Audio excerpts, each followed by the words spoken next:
Libaf vilayetinde COVID-19 keselinin we pnevmoniýanyň alamatlary bolan ýataglaryň sany köpelýär. Türkmenabadyň saglyk edaralaryndäki çeşmelerimiz hastahanalary düşýän adamlaryň ençemesinde koronawirusyň tasdiklanandygyny aýdýarlar. Ýurt resmiýetleriniň sözlerine görä ýurtda ne koronawirus ne de pnevmoniýa bar. Türkmenabadyň keselhanalarynda günde onlarça adamdan koronawirus tasdiklanýar diýip Libaf vilayetiniň saglygy saklaýyş edaralaryndäki çeşmelerimiz aýdýarlar. 15-nji ýylda 40 ulay adam köpürli lukmançylyk merkezine kabul edildi. Covid bilen kesellenler köpçülük görmez ýaly keselhana ýarym gijeden soň yerleşdirilýär diýip şeşmämiz aýdýar. Onuň sözlerine görä Türkmenabadyň ýokynç keseller hastahanasynda da COVID-19 diagnozy bilen 100 töwereg adam saklanýar. Olaryň arasynda Farab etrawynyň häkimi Hasan Metkuliýew bar. Bütün Dünya Sağlyk Guramasynyň missiýasy giden soň Covid bilen kesellenen ýataglar ýokynç keseller hastahanasyna gaýtadan alınıp baryldy. Häzir ol ýerde 100 töwereg adam ýatyr. Olaryň arasynda Farabyň häkimi Hasan Metkuliýew bar diýip Azatlygyň vilayet saglyk ulgamlaryndaky çeşmelerinden biri 17-nji ýylda habar berdi. Azatlyk radiosy Hasan Metkuliýewiň hastahana yerleşdirilmegi barada Farab etrawynyň häkimliginden habar alyp bilmedi. Geçen hepde Türkmenabadyň bu iki hastahanasyna ýagny köpürli merkezine we ýokynç keseller hastahanasyna 7-nji we 9-njy ýyl aralygynda Türkmenistanyň Gündoğur vilayetinde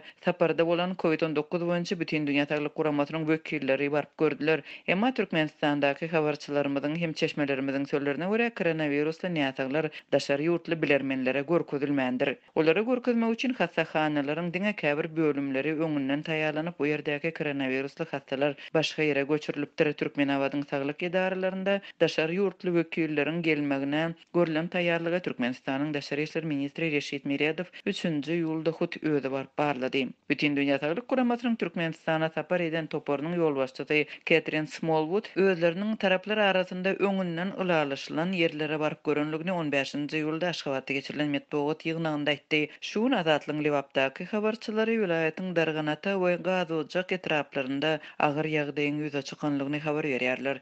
Vilayet ýylatyň öýlerinde galmagyny we maska dakynmagyny üpçün etmek üçin gözükçülük güýçlendirildi. Hökümet işgärleri öýme-öý aýlanyp ýylata daşary çykmadlygy wagt edýärler. Türkmenistanyň häkimetleri ýurtda koronawirusyň bolmagyny inkar edýärler we bir aýlap möwjalyan ýetip pnevmoniýanyň ýaýramagyny hem ikrar etmeýärler. Şeýle bolsa ýurtda 10 gün bäri keseliň ýaýramagyna garşy görülip eşidilmedik derejede çäreler görülýär. Ýurt içindäki transport gatnawy çäklendirildi. Bazarlar we sowda merkezleri ýapylýar. Ýylatyň maska giýmegine polisiýa hem harbiýler gözükçülük edýär. Uçurlar asmandan antiseptik sepýärler. Köpçülük ýerlerinde öýken we demalyş infeksiýalaryň ýokuşmagyň ähtimallygy barada ýylata duýduruşlar peýda bolýar. Şäheriň jemgyýetçilik ýerlerinde we ýaşaýyş çaýlaryň girilgelerinde 16-njy ýylda peýda bolan bildirişlerde ýylata şäherde ýeti öýken demalyş sowuklamalaryň ýaýramagynyň öňüni almak üçin maska giýmek we dezinfeksiýa serişdelerini ulanmak maslahat berilýär. Beýleki bildirişde üşümekden saklamak, arastatçylygy berja etmek, agdyňy hem burnuňy ýapmak we fiziki aralygy saklamak üçin jekmejek usullar Lukmanyň maslahatlary hökmünde köpçüligiň dikkatyny ýetirilýär.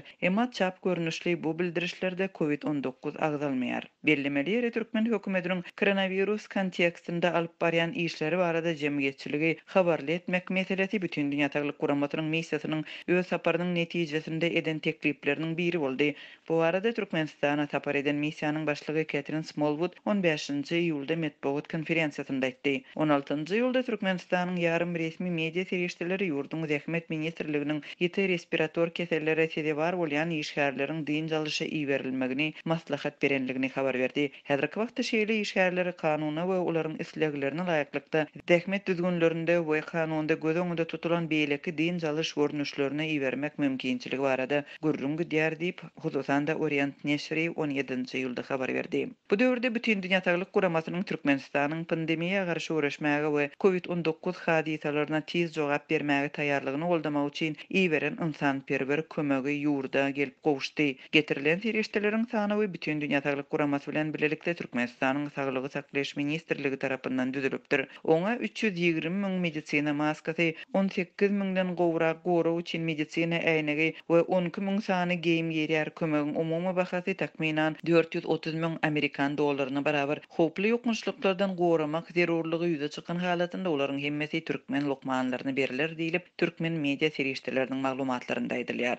Dünýäde koronavirus epidemiyasy başlanan ilkinji aýlarda Türkmenistan medisina maskalaryny Hytaýa iýeripdi we öz ýylatyna maska giýmegi gadagan edipdi. Häzirki wagtda Türkmenistanyň paýtagtyndaky dermanhanalarda medisina maskalarynyň sowdasy ýola goýulypdyr. Dermanhanamyzda maskalar ýam erkin satylýar. 5 maska we 2 sany antiseptik süpürgüç 5 manada satylýar. Şäherde 3,5 manatdan yerli önümi bolan trikotaj süpürgüçler hem peýda boldy. 2 sanysyndan satýarlar diýip Aşgabatdaky habarçymyz 17-nji ýylda aýtdy.